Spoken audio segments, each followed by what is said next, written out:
the session is taking that specific thing that we need him to improve on, and we use it in a competitive situation. And then we'll also try and add in elements of our game model into these exercises. So one thing from our game model is attacking the front post. That's one of our principles when the ball is wide. The front post is important for us because obviously you can score there if the cross arrives there, but then also you're probably going to drag a centre back out of position if you run there, and that just creates space for somebody behind you. So here on this screen, you'll see there's a player on the ball.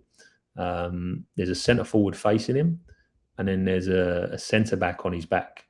All right, and what's going to happen is the server is going to play into the centre forward. He's going to bounce it back to him, and then when he bounces it back to him, he's then just going to open up, and the server can play into the space or he can play into the player's feet.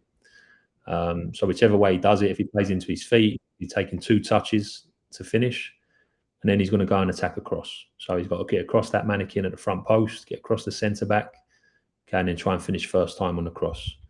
So just to give you an idea of kind of how we develop training sessions to give the players what they need. So we spoke about that centre forward needing to improve his first touch and his link play. And then what we need is for him to attack the front post. Right, we need him to attack those areas when we're crossing. And players tend to respond really well to these type of exercises. If I move on to the next one that we've got, this is basically the same setup, but now we just want to develop a willingness and a confidence in the centre forward to turn under pressure.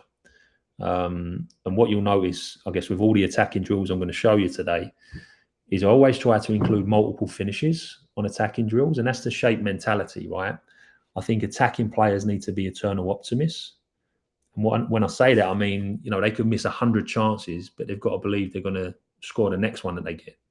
So they've got to be resilient and they've got to focus on the next opportunity after they miss one. And I think having 2 or 3 finishes when you're doing finishing drills helps to develop that mentality. So in this drill here, as I mentioned, the setup is the same. If you just watch where the red circle's about to pop up, okay, centre forward, man on his back. But this time when the ball goes in, he's just going to spin, turn and get a shot off real quick. And then again, he's just getting across that centre back at the front post to finish at the front post. So again, something for the player, improving his ability to turn and shoot, take the ball under pressure, confidence in his first touch to turn.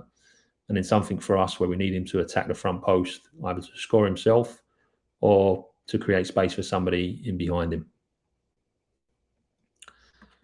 And then another thing that we work on with attacking players, and this kind of feeds into that IDP that we spoke about in terms of running behind when someone's got time and space on the ball. I like to call it a trigger, response, and then technical execution. So one trigger for our centre forward is when someone has their head up and has got time on the ball, he should generally be looking to run behind. So the trigger is the head up and time on the ball, and the response is running behind from the centre forward.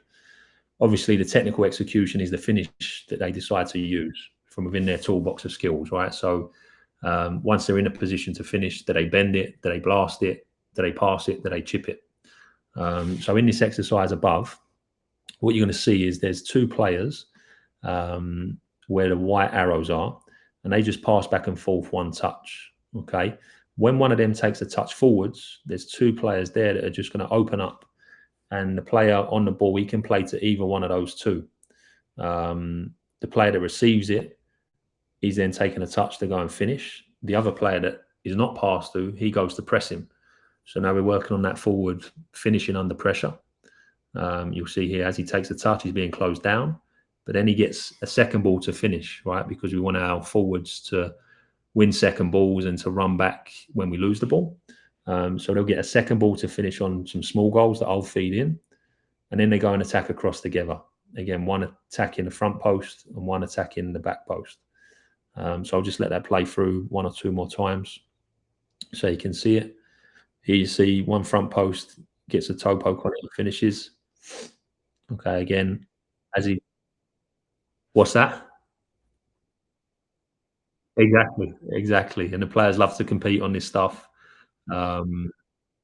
Yeah, so it's, again, multiple finishes. We want the players to be resilient and always think of the next action. So this is a little bit about how we tie in individual player development with team training sessions. Uh, and then I'll move on now to talk a little bit about session design.